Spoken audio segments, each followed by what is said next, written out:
Good morning, students. Today we are going to start chapter number 4, direct labor in cost account. Cost અકાઉન્ટમાં direct labour આપણે start કરવાના છે.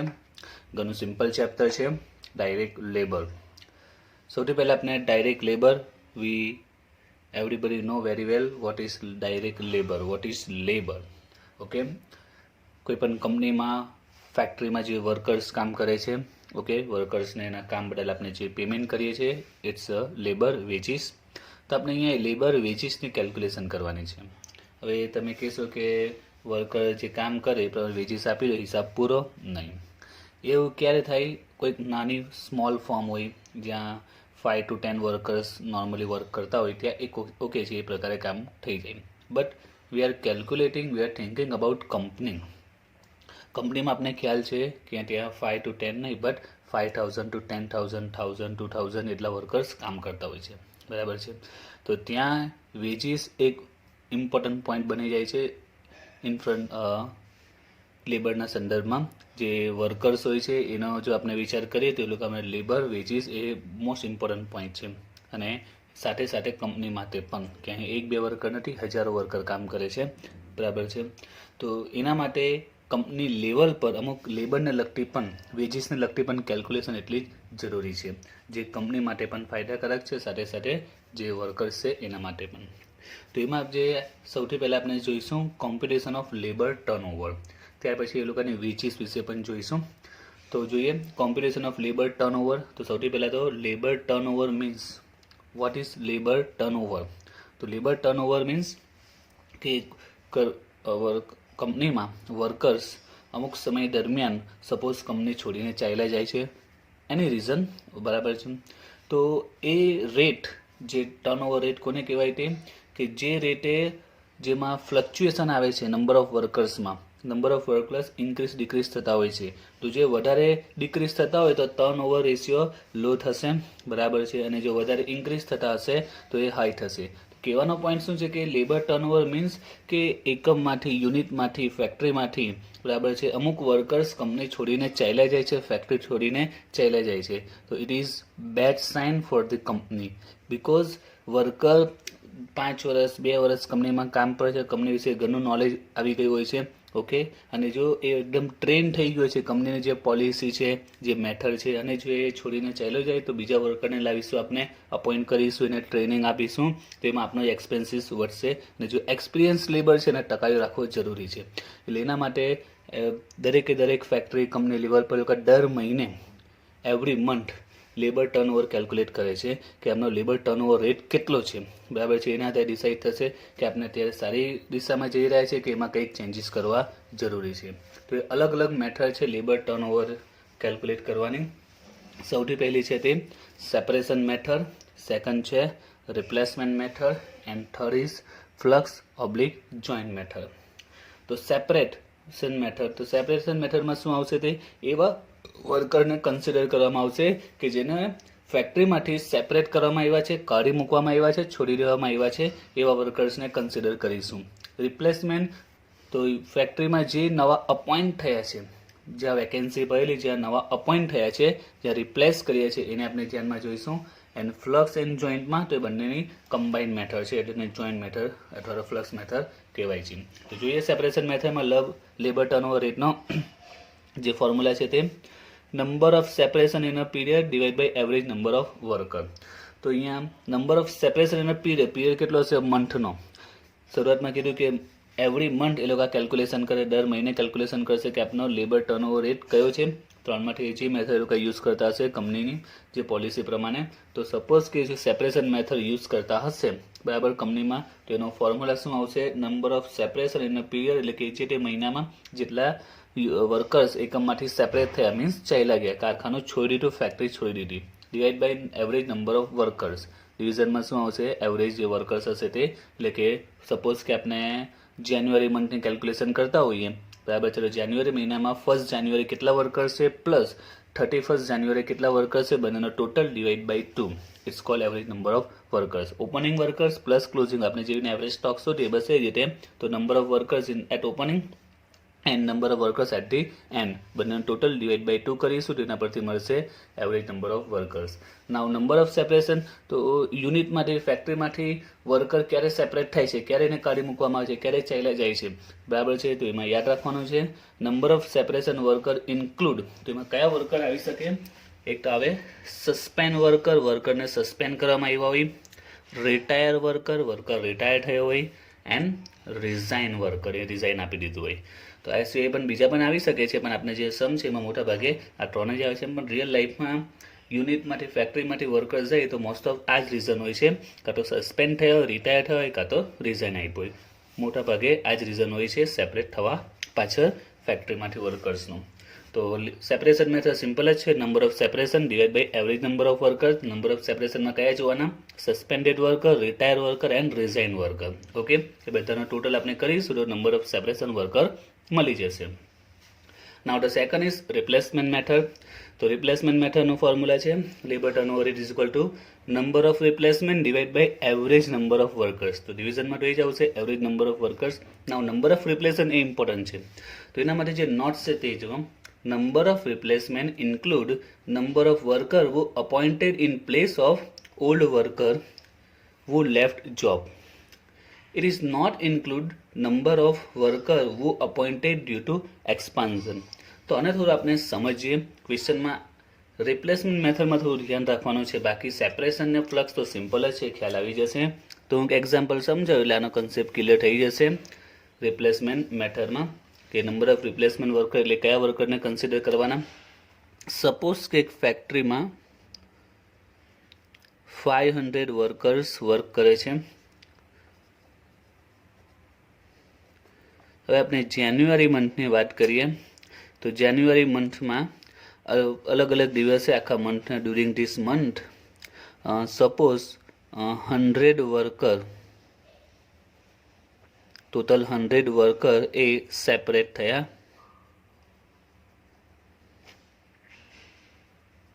બરાબર છે, અલગ અલગ રીઝન હશે, કાં તો રિઝાઇન કર્યું હશે, કે રિટાયર, કે સસ્પેન્ડ. ઓકે, આ અલગ અલગ રીઝનથી ટોટલ કેટલા 100 વર્કર સેપરેટ થઈ ગયા છે. ક્લિયર? 500 વર્કર હતા એમાંથી 100 વર્કર ઓછા થઈ ગયા. હવે જાન્યુઆરીમાં આ રીતે ડિક્રીઝ થયા છે, એટલે એના માટે આપણે શું કરીશું, જ્યારે ફેબ્રુઆરી મંથ સ્ટાર્ટ થશે તો ફેબ્રુઆરી મંથમાં આપણે શું વિચારીશું કે 100 વર્કર ઓછા થઈ ગયા છે, એટલે આપણે અપોઇન્ટ કરવા પડશે, અપોઇન્ટમેન્ટ કરવી પડશે. કેટલા વર્કરની? 100 વર્કરની. બટ જ્યારે કંપની જ્યારે પણ વર્કરને અપોઇન્ટમેન્ટ કરે છે તો ફક્ત એ નહીં જોઈએ કે કેટલી રિક્વાયર છે, અત્યારે રિક્વાયર કેટલી છે 100 વર્કર્સની, પણ આગળનું પણ વિચાર. યાદ રહે, કંપની લેવલ પર આપણે સામાન્ય વ્યક્તિ જે બિઝનેસ કરતા હોય, એ નોર્મલ શોપ ચાલતી હોય કે નોર્મલ ફર્મ, તો એ નેક્સ્ટ 2 મંથનું, નેક્સ્ટ 6 મંથનું કે નેક્સ્ટ યરનું પ્લાનિંગ કરતા હોય છે, જ્યારે કંપની નેક્સ્ટ 5 to 10 યર્સના પ્લાનિંગ પર કામ કરતી હોય છે. તો આવી સિચ્યુએશનમાં કંપની શું કરશે, કંપનીને ખબર છે કે નેક્સ્ટ યર આપનું એક નવું યુનિટ સ્ટાર્ટ થવાનું છે જેમાં 300 વર્કર્સની રિક્વાયર છે.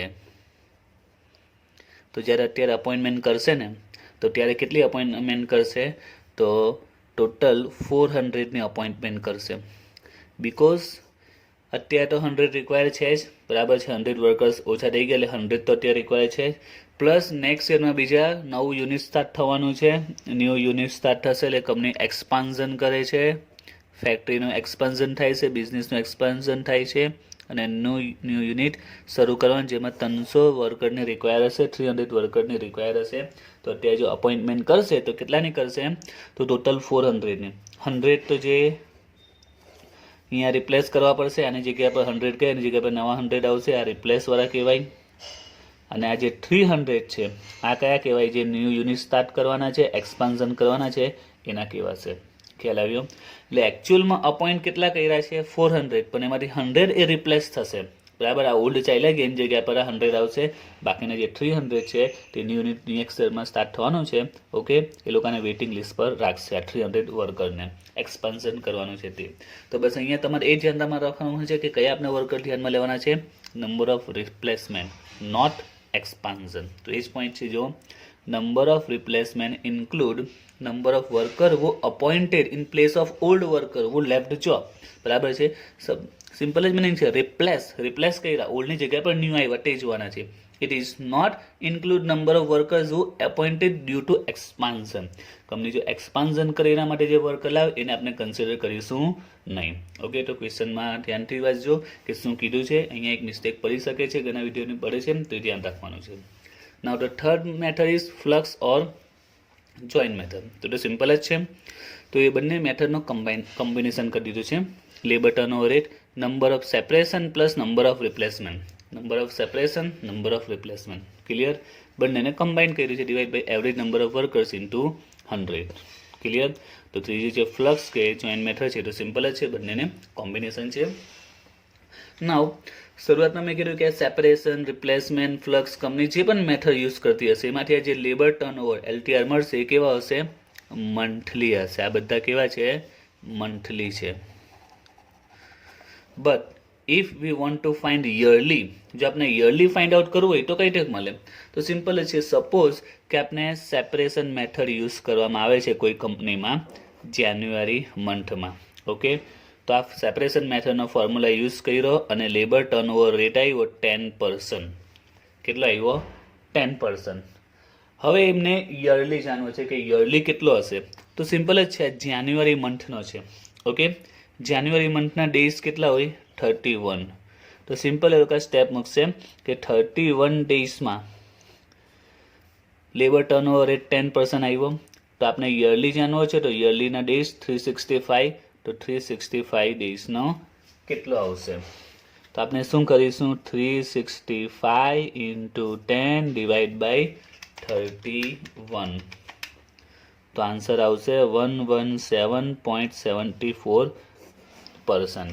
તો આપણે જ્યારે ફોર્મ્યુલા યુઝ કરીશું એમાં જે મળશે એ કયો હશે મંથલી હશે but if we want to find out yearly તો એના માટે આ સ્ટેપ આપણે ફોલો કરવું પડશે તો સ્ટેપ શું છે તે સપોઝ કે જાન્યુઆરી મંથનો સેપરેશન મેથડ પ્રમાણે સપોઝ આપણે મેથડ યુઝ કરીએ છીએ અને જાન્યુઆરી મંથમાં 10% આવ્યો યરલી ફાઇન્ડ આઉટ કરો સિમ્પલ જ છે જાન્યુઆરી મંથના ડેઝ 31 તો 31 ડેઝનો જો 10% હોય તો ટોટલ યરના ડેઝ 365 તો 365માં કેટલા આવશે તો એ રેટ મળી ગયો તો એના પરથી જ આ નેક્સ્ટ ફોર્મ્યુલા બન્યો છે equivalent annual rate of labour turnover એટલે જો તમારે એન્યુઅલ રેટ શોધવો હોય તો એનો ફોર્મ્યુલા છે labour turnover rate into 365 divide by number of days in a month જે એકચ્યુઅલી આ જ ફોર્મ્યુલા છે look at this formula labour turnover rate that is 10 હતો labour turnover rate into 365 divided by number of days in a month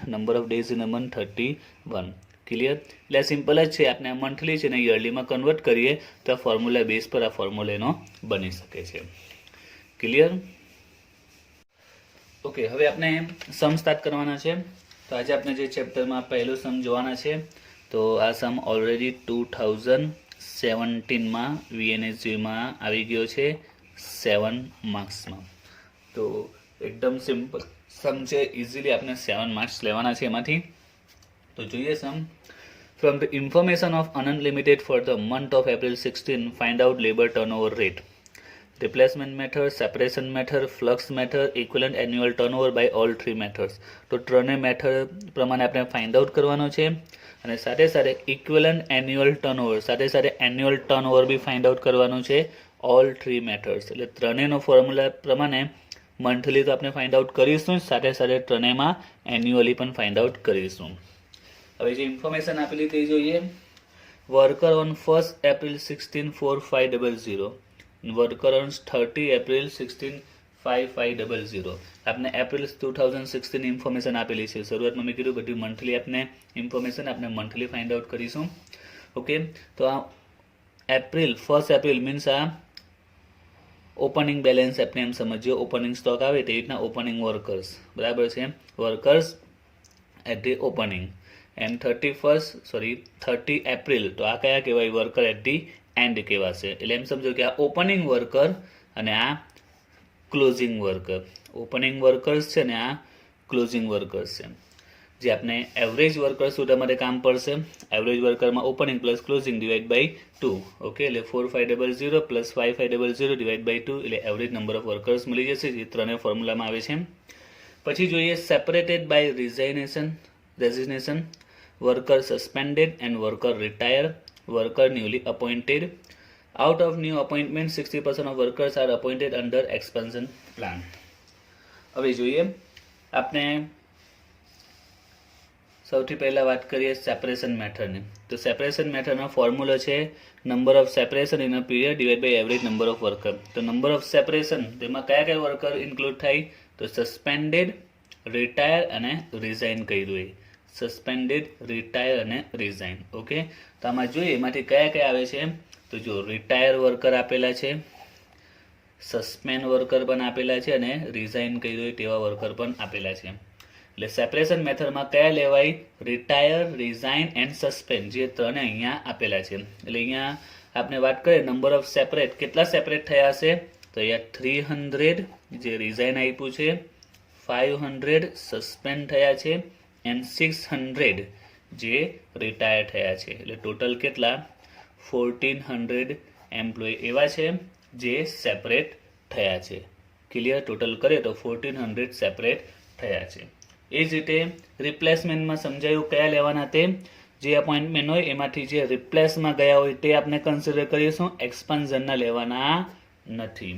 બરાબર છે? Number of રિપ્લેસમેન્ટમાં જે replace થયા છે, ઓલ્ડની જગ્યા પર આવ્યા છે તે જોઈશું. તો ક્વેશ્ચનમાં વર્કર્સ ન્યૂલી અપોઇન્ટેડ 700, જે ન્યૂ વર્કર અપોઇન્ટ થયા છે, કેટલા અપોઇન્ટ થયા છે? 700 અપોઇન્ટ થયા છે. બટ આપ્યું છે out of the new appointment 60% of the worker are appointed under expansion plan. તો 60% એ કેવા છે? કેવા અપોઇન્ટ થયા છે? અંડર એક્સપાન્શન પ્લાનમાં. એટલે ટોટલ 700 એમ્પ્લોય આપણે અપોઇન્ટ કર્યા છે, એમાંથી 16% એ એક્સપાન્શનમાં છે. તો રિમેનિંગ 40% એ કેવા હશે? રિપ્લેસમેન્ટમાં હશે. ખ્યાલ આવ્યો? ટોટલ 700 કહેવાય વર્કર ન્યૂલી અપોઇન્ટેડ, એટલે આ અમાઉન્ટ આપી છે, આટલા અપોઇન્ટ કર્યા એટલે 700 અપોઇન્ટ કર્યા, એમાંથી આટલા રિપ્લેસમેન્ટ, આટલા એક્સપાન્શન. તો એક્સપાન્શન માઇનસ કરી નાખો તો બાકી ના બચે. કયા? રિપ્લેસમેન્ટ. તો 700 માંથી 60% એ કેવા છે? એક્સપાન્શનના છે. તો બાકીના 40%, રિમેનિંગ 40% આર ફોર રિપ્લેસમેન્ટ. એટલે 700 આપણે 40% કરીએ તો 280 એ કયા વર્કર્સ આવશે? રિપ્લેસ થયેલા વર્કર આવશે. એટલે રિપ્લેસમેન્ટ મેથડમાં જે નંબર ઓફ રિપ્લેસમેન્ટ છે કેટલા આવશે? 280 આવશે. ત્યાર પછી ફ્લક્સમાં તો સિમ્પલ જ છે, બંને લઈ લેવાનું, number of separation, number of replacement. Clear? તો સિમ્પલ સમ છે. હવે એની એન્ટ્રી આપીને આપણે સોલ્વ કરીએ. તો સૌથી પહેલાં તો આપણે એવરેજ નંબર ફાઇન્ડ આઉટ કરી દેવાનો, number in the beginning plus number eight the and. તો 4500 બિગિનિંગ એના ક્લોઝિંગ ડિવાઈડ કરીશું બાય 2 એટલે 5000 આવશે. હવે સૌથી પહેલી જે મેથડ છે તે રિપ્લેસમેન્ટ મેથડ. તેમાં formula labour turnover rate, short form LTR. Number of replacement, number of average worker. તો નંબર ઓફ રિપ્લેસમેન્ટ આપણે જોયું, કેલ્ક્યુલેટ કર્યું શરૂઆતમાં, તો એ છે 280 divide by average number of workers. We have find out 5000 into 100. તો આન્સર આવે છે 5.6%.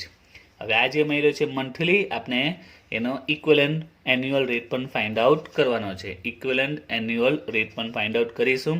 તેનો ફોર્મ્યુલા શું છે? Labour turnover rate into 365 divide by number of days in a month. તમને સમજાયું તે રીતે. તો લેબર ટર્નઓવર રેટ કેટલો આવ્યો? 5.6 into 365 divide by number of days in a month. તો આ કયા મંથની કેલ્ક્યુલેશન કરે છે આપણે? We are calculating for April. Calculating for April. એપ્રિલના ડેઝ કેટલા હોય? 30. ઓકે. સપોઝ ક્વેશ્ચનમાં મંથની ઇન્ફોર્મેશન નહીં આપેલું હોય, કયા મંથની ઇન્ફોર્મેશન છે, તો વી હેવ ટુ ટેક 30. બરાબર છે? બિકોઝ કોમન નોર્મલી મંથ 30 ડેઝનો આપણે તો કોમન કહે છે. તો જો કોઈ ઇન્ફોર્મેશન નહીં આપેલી હોય મંથની, તો આપણે કેટલા લઈ લઈશું? 30 લઈ લઈશું. તો આન્સર આવશે 68.13%. ઓકે. નાવ સેપરેશન મેથડ. તો સેપરેશન મેથડમાં નંબર ઓફ સેપરેટ કેટલા થયા છે? 1400 ડિવાઈડ બાય એવરેજ છે 5000 ઇન્ટુ 100. તો આન્સર છે 28. અહીંયા પણ આપણે યરલી ફાઇન્ડ આઉટ કરીશું. તો ફોર્મ્યુલા એનો LTR જે 28 into 365 divide by number of days in a month, that is 30. Answer 340.67%. Now flux method તો એકદમ સિમ્પલ છે. ફ્લક્સમાં આપણે શું કરીશું? Number of separation plus number of replace. તો નંબર ઓફ સેપરેટ છે 1400 પ્લસ નંબર ઓફ રિપ્લેસમાં આવ્યા 280. આપણે આ બે જ લઈ લેવાના છે. Divide by average number of workers 5000. 14 plus 280 divided by 5, 33.6%. 14 280 divided by 5. Okay. Now equivalent annual rate. તો જે લેબર ટર્નઓવર રેટ મળ્યો into number of days in a year 365, number of days in a month, that is 30. Answer is 408.8%. Okay, તો simple સમ છે. Easily marks આમાં cover આપણે કરીશું. 7 માર્ક્સનો સમ પૂછાયો હતો.